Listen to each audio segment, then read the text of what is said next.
Lorsqu'on arrive sur une enquête, il y a deux parties en fait, deux choses qu'on essaie de faire. Il y a une partie d'enquête plus classique, on va dire, sur l'activité du professionnel.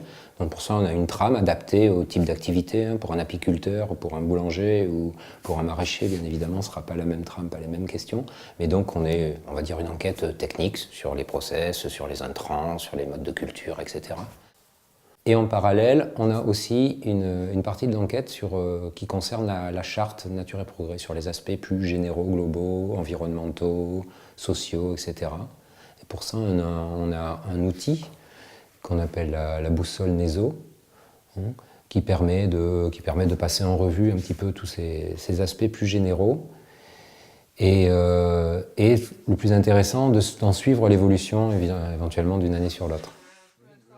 Donc il y a un enquêteur responsable, référent de l'enquête, qui est désigné pour aller voir un producteur et qui est accompagné par une personne qui sera soit un consommateur, soit un autre producteur. Cet autre producteur peut être notamment un nouveau producteur non expérimenté qui pourra comme ça se familiariser avec les enquêtes et se former progressivement. Et dessous, vous avez fait un chantier, c'est ça? Ouais, on a fait un chantier participatif avec Nature et Progrès, on a fait ça le 15 avril, je crois, l'année dernière. Ouais. Donc on a derrière le bardage, il y a un enduit chaud chambre. Donc on était une équipe de 8, je crois, 8-10, ouais, d'adhérents et consommateurs.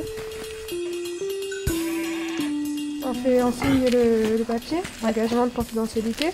Puis après, on peut peut-être aller commencer par le terrain, aller voir les chèvres, les fromageries et tout. Ouais. Ouais. Ah oui, toi t'es jamais venu. Non, moi je suis jamais venue à Linton, oui, mais moi non.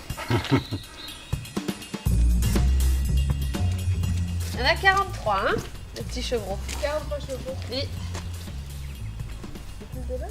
On a un tiers de femelles et 2 tiers de mâles.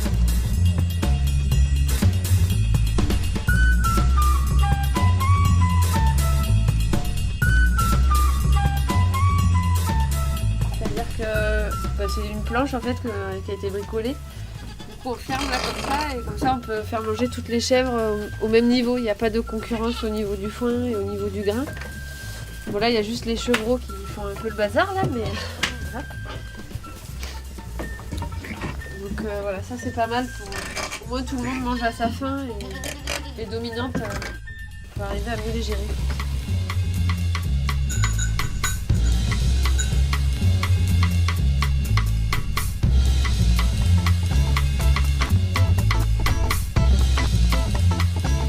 Et après, je l'ai fait cailler donc, avec de la présure. La présure qui vient d'où? Des chevreaux, la paillette des chevreaux. D'accord. Ouais, que j'achète. Ouais, ouais.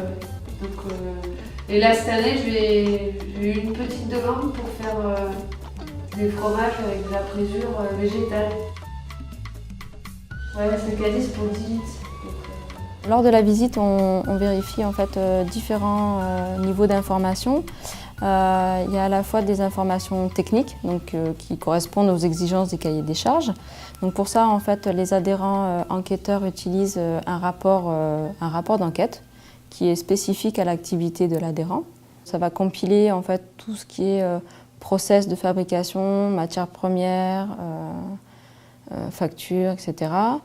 Et avant de participer à une enquête, les adhérents signent ce qu'on appelle un engagement de confidentialité qui les engage à ne pas diffuser des informations sur les process de fabrication ou les fournisseurs d'un adhérent professionnel. Et sinon, le bois, c'est pareil, on travaille avec une scierie qui est du village à côté. Voilà, on essaye de faire comme ça. La paille pour la maison, c'est celui à qui on achète l'orge. En fait, qui fait la paille pour les chèvres, on en avait pris un peu plus aussi pour la maison. Et l'enduit à la terre, c'est la terre d'ici.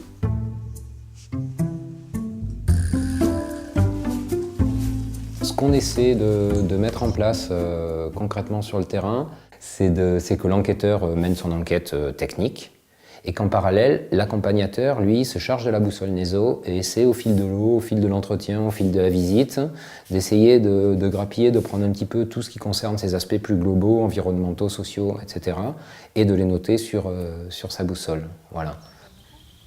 Ce regard du consommateur, cette implication du consommateur dans l'agriculture, c'est aussi un des gros avantages de Nature et Progrès. Quand on va voir une terre, moi, en tant que professionnel, je vais voir si le sol il est bien vivant, s'il est bien travaillé, s'il est bien tenu. Un consommateur, lui, il va voir s'il y a des papillons, s'il y a des oiseaux, s'il y a des fleurs, s'il y a des trucs comme ça. Donc il y a une plus grande cohérence, quoi. Il y a une vision globale de la ferme qu'on n'a pas avec un contrôle classique. Donc après avoir rempli le rapport d'enquête, les enquêteurs remplissent ce qu'on appelle la fiche de synthèse. Cette fiche récapitule les produits pour lesquels la mention est attribuée, les productions de l'adhérent s'il y en a. Et à ce moment-là, les enquêteurs vont pouvoir résumer les observations qui ont été faites durant l'enquête. C'est-à-dire non-conformité quand il y en a, les améliorations qui ont été faites au cours de l'année, les améliorations qui seraient à faire.